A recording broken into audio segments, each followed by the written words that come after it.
Fix or fail layer. Layer lowdown. Some individuals with autism may have a severe feeling of uneasiness given the fact that a misunderstanding is in place or an argument took place. There is a constant need to fix it and make things right, or else we feel like we failed. Even if you cannot help us fix the situation, being there in support of our anxiety and frustration is the next best thing. Into the layer. 1. Letting them down. Okay. When leaving the E-place, almost every teardrop that came had little to do with leaving the school. I didn't see eye to eye with many of the staff. It was the fact that I'd be leaving the kids. It was a journey, but I told the kids that I was leaving. This resulted in tears and frustration, but we were able to work through it together. I know some may have an opinion on telling the kids that I was leaving, especially since I made it clear that it wasn't my choice. Not that I gave too many details beyond that. But I respect these kids too much to have just left without letting them know. Nothing would have made me feel more despicable than that. These kiddos were like family to me.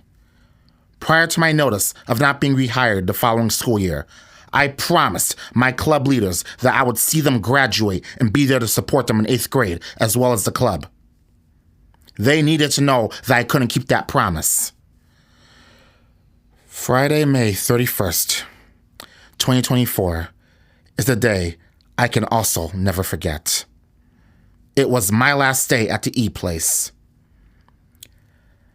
I truly thought my tears were all dried up from February 28th, but I was horribly wrong. I honestly don't even know why I was surprised. Each day that led up to the last day, my sadness was increasing.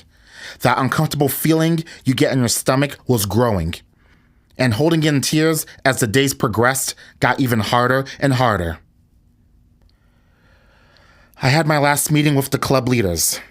Given the fact that those are the students whom I was closest with at the school, it indeed was an emotional experience. One of the things I was wearing specifically for that day was my sunglasses. I had a speech typed up that I was starting to read after putting my sunglasses over my eyes. However, after the 3rd sentence, I practically broke down and bawled my eyes out. Each and every single one of them took the initiative to come up and give me a goodbye hug. Some of them were also in tears. They assured me it was not my fault and told me that they would miss me. It was a little shameful that I was the one that needed the reassurance and the students played that role. Again, I'm supposed to be there for them, not the other way around. I will say, part of the reason for the extreme level of sadness, in addition to what has been mentioned, is because final events have always been tough for me. I'm almost never my best self on the last day of school. When I see the final episode of a TV series, I tend to feel a bit emotional too. I don't know why, but last things and saying goodbye is really challenging for me. But despite that feeling of shamefulness, I couldn't have had a more memorable way of saying goodbye. Again, these students at the E-place, especially my club leaders, weren't just students to me. They were like my family. They will always be frozen in my mind as some of the best people I've ever had the pleasure of knowing. Despite making mistakes, they were all amazing leaders and did so much for the club. But despite their heartfelt words, a big part of me feels like I failed for leaving them. Way before I was told that I would not be coming back, I was thinking of ways to help strengthen the club, even without the help of staff. I wanted to use next year to work on the things that I failed to do that year, like not getting as frustrated with the club members and making the club experience even better. I wanted to really focus on how I could truly help these kids become better leaders and really guide them into embracing leadership even more. I wanted to help unite the club to make the community and bond between all the kids even stronger.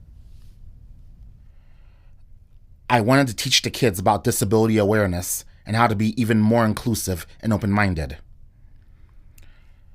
I wanted to go on the end of the school year 8th grade DC trip and show how useful and fun I could be. I wanted to be part of the accomplishments I know they'd make the following school year, whether academic, social, or making a sport team. I wanted the kids to remember me as the teacher that was there, the teacher that stuck with them, the teacher that didn't give up, and the teacher that helped them get to where they are right now. I wanted to be there, but I couldn't. I couldn't fix that. The pain from this has gotten to the point where even being around the area of the school or seeing it again whenever I would need to drive through the area isn't easy for me. I couldn't even keep my own promise. That is one of the reasons why I feel like a huge failure. 2. Makeup dates. This is my calendar savant skill at its finest. Whenever someone in my life and I would have a disagreement or argument, I would record the day in my head. Every subsequent day with the same number of that day, I would try to have a better day with them. For example, I had a huge fight with my sister on Thursday, March 3rd, 2011 for misplacing her flash drive. It was so traumatic at the time that for a while, it was important for me to have good days with her on the 3rd of every month, especially in March, even if it was just a positive phone call. This was especially true when March 3rd came up on a Thursday. I've had this mindset with many people in my life. The same scenario would take place on a particular date that situation or problem occurred. Whether they'd be adults or even students or mentees, it's just the way my mind works. 3. Situation with Mitch. One could argue that my situation with Mitch would have served much better in this portion of the story, as it talks a lot about my need to fix things. This is true, but I put it up top for a reason, as that was the best example I could use to describe the depths of how my mind works in terms of memory. In any case, not being able to fix things with Mitch also brings me down on a regular basis.